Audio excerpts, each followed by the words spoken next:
Number Ramesh बहुजन विकास अघाड़ी के सभी प्रत्याशी का चुनाव चिन्ह सिटी छाप है। आप सब सिटी छाप पे बटन दबाए, भारी मतों से विजयी बनाए। काम धाम सब छोड़ी के बाबू पोलिंग बूथ पे जाना है। काम धाम सब छोड़ी के बाबू पोलिंग बूथ पे जाना है। कोई नहीं है टक्कर में भैया, सिटी का बटन दबाना है। कोई नहीं है टक्कर में बाबू, सिटी का बटन दबाना है। लता कामले जिंदाबाद जिंदाबाद जिंदाबाद लता कामले जिंदाबाद जिंदाबाद जिंदाबाद। चुनाव में मामला पलट गईल बाटे, सिटी के फिर से लिया वैसे बाटे।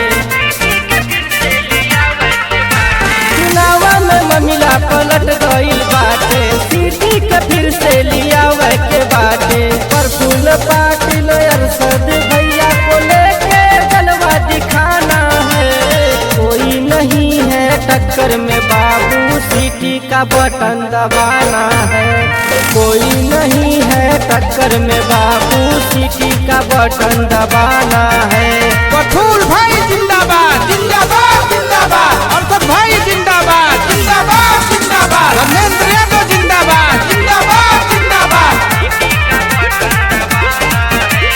केहू के चक्कर में तू मत पड़ी है, सिटी के खाली बटन दबई है। केहू के चक्कर में तू मत पड़ी है, सिटी के खाली बटन दबई है। लता दीदी संतूर यादव को फिर से सत्ता में लाना है। कोई नहीं है टक्कर में बाबू, सिटी का बटन दबाना है।